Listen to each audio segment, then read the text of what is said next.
Hormuz প্রণালী খোলা রাখতে সহযোগিতা চেয়েছেন ডোনাল্ড ট্রাম্প। যুক্তরাষ্ট্র ও ইসরায়েলে ইরানের হামলায় আহত শতাধিক মানুষ।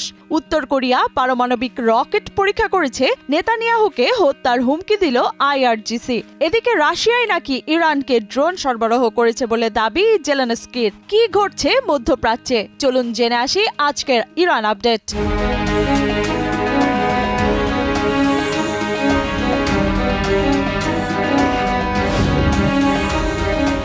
হরমুজ প্রণালী খোলা রাখতে অন্যান্য দেশকে যুদ্ধজাহাজ পাঠানোর আহ্বান জানিয়েছেন মার্কিন প্রেসিডেন্ট ডোনাল্ড ট্রাম্প। প্রয়োজনে উপকূল জুড়ে ব্যাপক বোমা হামলার হুঁশিয়ারিও দেন তিনি। চীন, যুক্তরাজ্য, ফ্রান্স, জাপান এবং দক্ষিণ কোরিয়ার মতো দেশগুলোকে এই নৌপথ সচল রাখতে যুক্তরাষ্ট্রের সাথে ভূমিকা রাখতে আহ্বান জানিয়েছেন তিনি।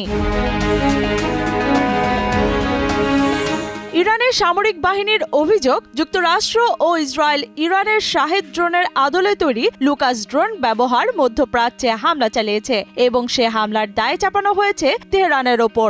একই সময় ইস্পাহান ও তেহরানে হামলার খবর মিলেছে। জবাবে মধ্যপ্রাচ্যে মার্কিন ঘাঁটি লক্ষ্য করে অভিযান চালাচ্ছে ইরানের বিপ্লবী গার্ড বাহিনী। এদিকে ইরানের সঙ্গে চলমান সংঘাতের মধ্যে তাদের ব্যালিস্টিক ক্ষেপণাস্ত্র প্রতিরোধী ইন্টারসেপ্টরের মজুদ দ্রুত কমে যাচ্ছে বলে জানিয়েছে ইসরায়েল। মার্কিন কর্মকর্তাদের মতে বিষয়টি আগে থেকেই জানা ছিল এবং সম্ভাব্য ঘাটতি মোকাবিলায় ইসরায়েল বিকল্প সমাধান খুঁজছে। এছাড়া বর্তমানে ইরান প্রতিদিন সীমিত সংখ্যক ক্ষেপণাস্ত্র নিক্ষেপ করছে। তবে যুক্তরাষ্ট্র তাদের নিজস্ব ইন্টারসেপ্টর ইসরায়েলকে দেবে কিনা তা এখনো স্পষ্ট নয়। ইরানের নতুন সর্বোচ্চ নেতা আয়াতুল্লাহ মোস্তফা খামেনির বেঁচে থাকা নিয়ে সন্দেহ প্রকাশ করেছেন মার্কিন প্রেসিডেন্ট ডোনাল্ড ট্রাম্প। তিনি বলেন, খামেনি আদৌ জীবিত কিনা তা নিশ্চিত নয় এবং যদি বেঁচে থাকেন তবে তার আত্মসমর্পণ করা উচিত। যদিও তিনি খামেনির মৃত্যুর খবরকে গুজব বলে উল্লেখ করেন। এদিকে ইরানের হামলায় ইসরায়েলে গত 24 ঘন্টায় 108 জন আহত হয়েছেন বলে জানিয়েছে দেশটির স্বাস্থ্য মন্ত্রণালয়। সংঘাতের মধ্যে অনেকেই ক্ষেপণাস্ত্র ও রকেট হামলায় আহত হন। স্থানীয় সংবাদ মাধ্যম দ্য টাইমস অব ইসরায়েলের প্রতিবেদন থেকে এ তথ্য জানা গেছে। প্রতিবেদনে বলা হয়েছে, সর্বশেষ এই 108 জনের আহত হওয়ার কারণ সম্পর্কে বিস্তারিত তথ্য দেয়নি দখলদার ইসরায়েলের স্বাস্থ্য মন্ত্রণালয়। এবার ইসরায়েলের প্রধানমন্ত্রী বেনিয়ামিন নেতানিয়াহুকে খুঁজে বের করে হত্যা করবে বলে শপথ নিয়েছে ইরান। আইআরজিসি জানিয়েছে, ইসরায়েল ও যুক্তরাষ্ট্রের সঙ্গে চলমান উত্তেজনার মধ্যে তারা নেতানিয়াহুকে লক্ষ্যবস্তু করবে। ইরানি গণমাধ্যমকে দেয়া বক্তব্যে আইআরজিসি বলেছে, নেতানিয়াহু জীবিত থাকলে তাকে খুঁজে বের করে হত্যার চেষ্টা চালানো হবে।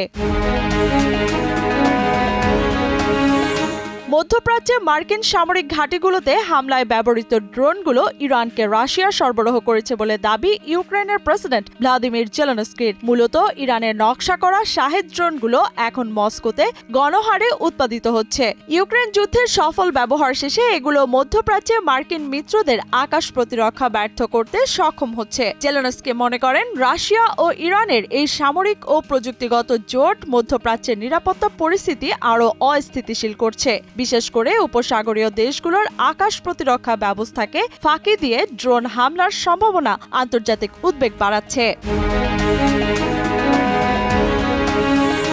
ইরানের মধ্যাঞ্চলীয় শহর ইস্পাহানের একটি শিল্প এলাকায় শনিবার রাতে যুক্তরাষ্ট্র ও ইসরায়েলের ক্ষেপণাস্ত্র হামলায় অন্তত 15 জন নিহত হয়েছেন। ফার্স নিউজের প্রতিবেদনে দেখা যায়, হামলায় একটি হিটিং ও কুলিং সরঞ্জাম উৎপাদন কারখানায় আঘাত হানা হয়। ইস্পাহান ইরানের অন্যতম জনবহুল শহর ও শিল্প ও সামরিক কমপ্লেক্সের কেন্দ্র।